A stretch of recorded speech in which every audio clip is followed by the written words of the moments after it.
Tak máme tu 4 mikrofóny a každý z nich na niečo používame u nás v štúdiu. No a na čo ktorý je a na čo ho používame, sa dnes pozrieme spolu. Ostaňte s nami.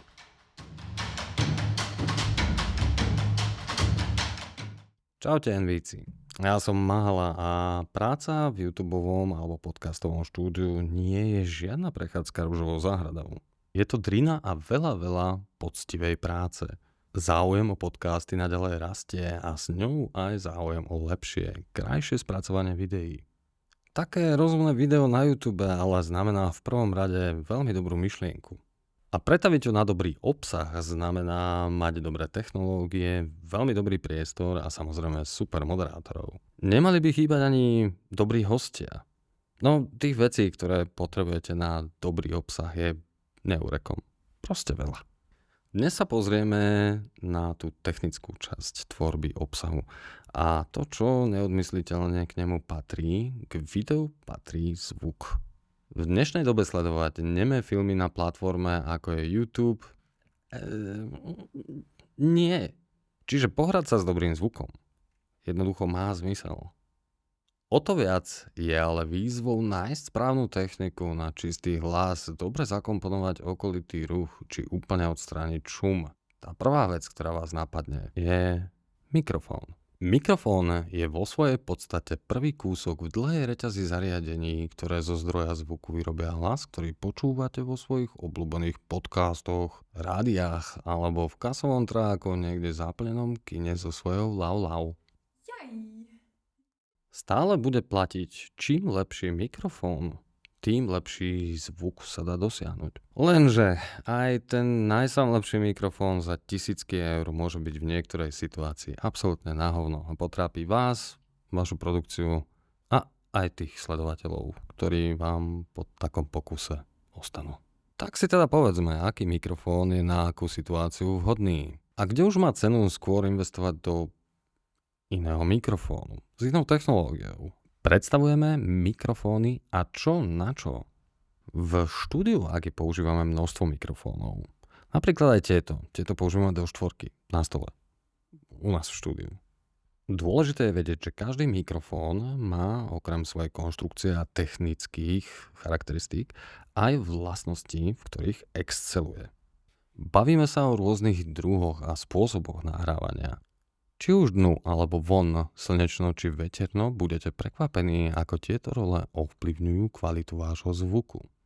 Všetky spomenuté aj ukázané mikrofóny vám kľudne dáme dole v popise.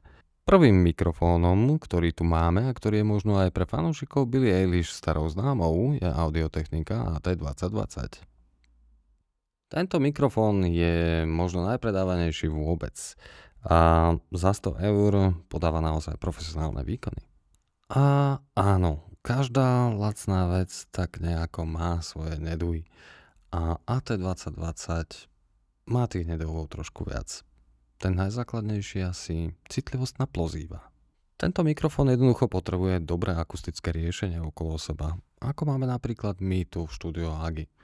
Takže keď viete vyriešiť akustiku, tento mikrofón vám zo seba dá maximum. My sa ale zameráme hlavne na jeho rolu v štúdiách, takže klasický scenár pre tento mikrofón je kecanie.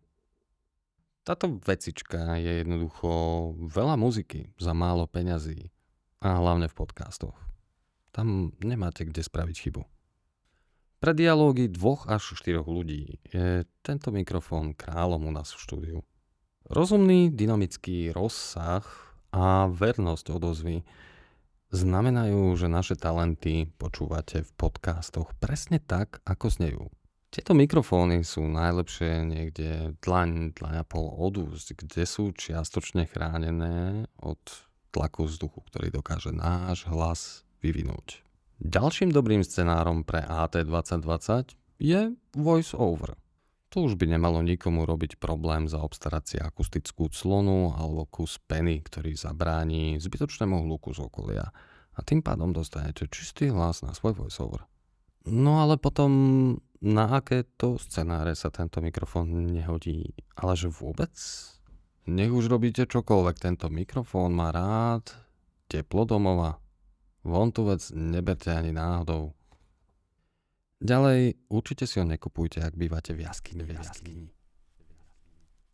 Citlivosť na rúch a ozveny je celkovo problém kondenzátorových mikrofónov. Teraz sa jedná o technologické limitácie. Ale tu už by som odporúčil dynamické mikrofóny, napríklad RE20 od Electrovoice alebo legendárny Shure SM7B. To už je ale trošku vyššia investícia.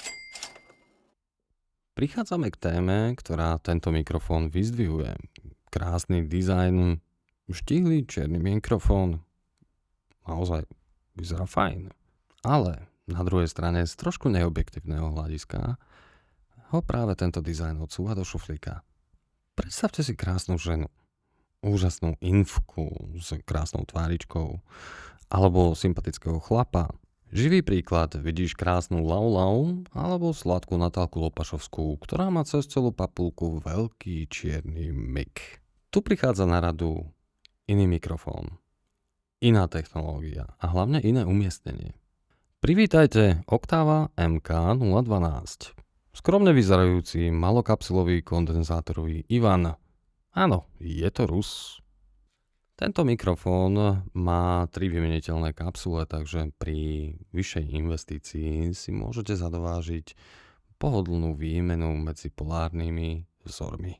Konkrétne my tu máme 6-smerovú hyperkardioidnú a samozrejme kardioidnú, ktorá je upevnená priamo na tele Octavy MK12. Kde Octava exceluje, je mimo záber našich kamier.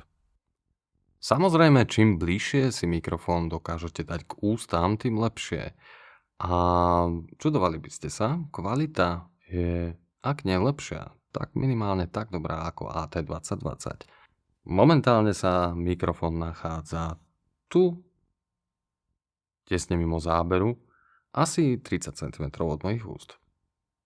Octava je považovaná za obnož legendárneho štúdiového mikrofónu Sennheiser MKH50, len teda pre tých chudobných. Najlepšie sa cíti na stabilnom miestečku, upevnený v dobrom shock mounte a bez drncania. No a to sú zároveň aj slabiny nášho Ivana. Handling noise, a.k.a. citlivosť na pohyb.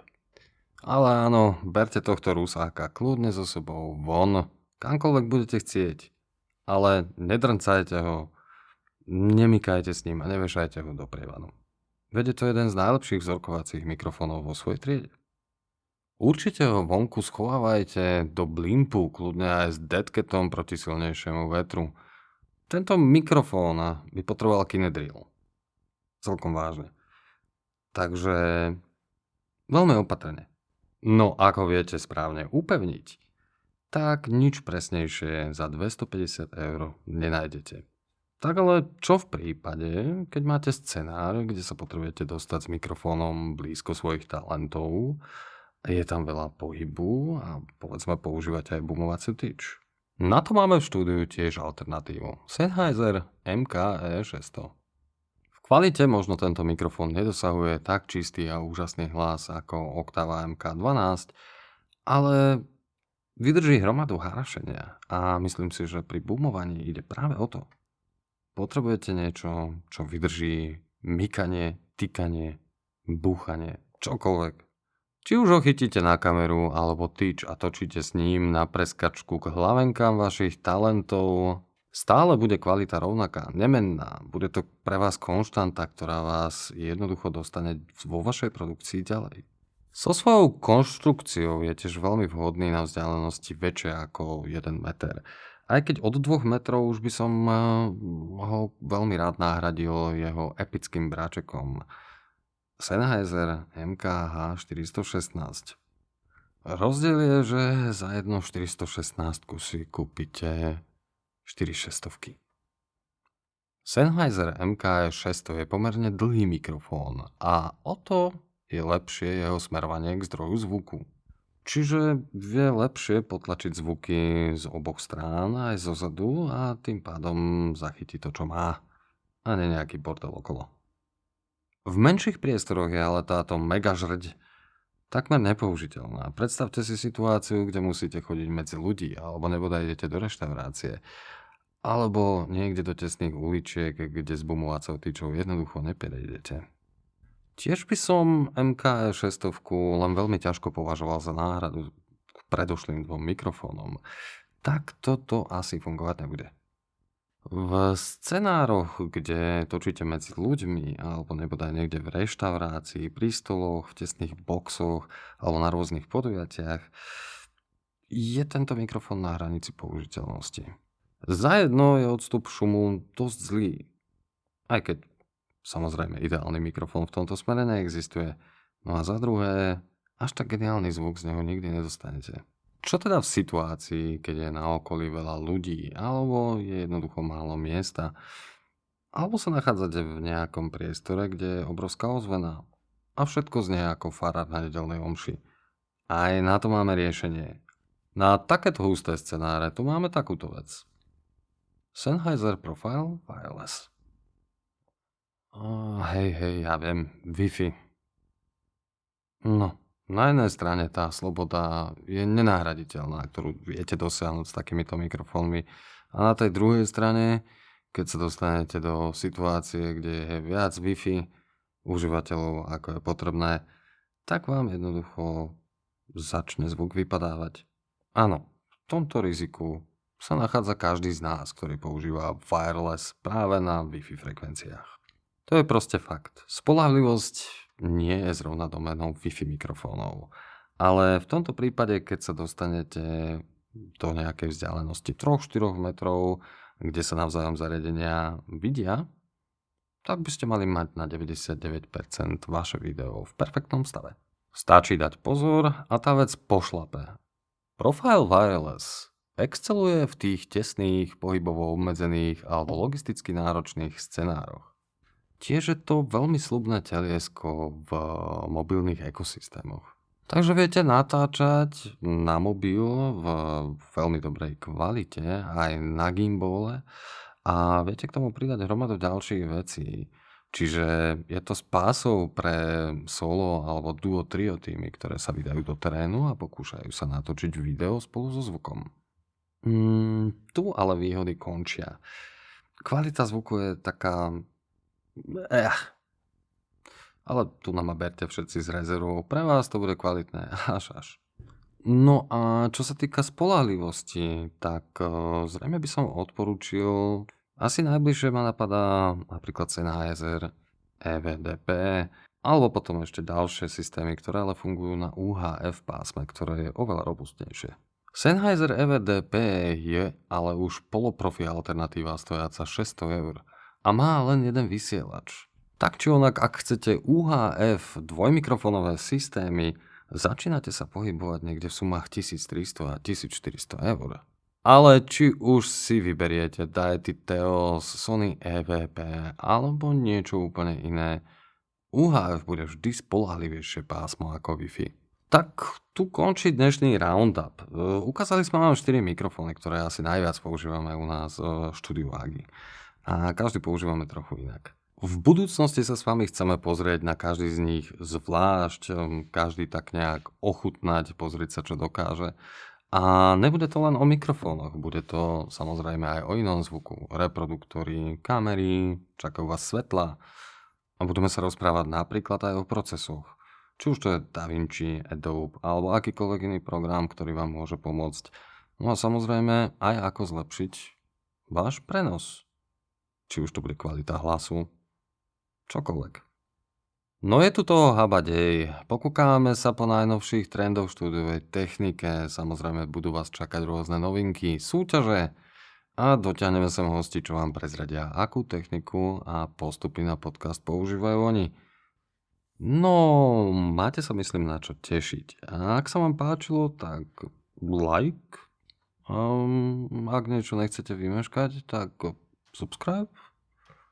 No a ak máte nejaký podnet alebo chcete niečo napísať, tak nám... Kto to bude čítať? Tak vám pošlite nám kľudne aj koment. My sa vidíme na budúce. Ďakujeme za pozornosť. Štúdio Agi out.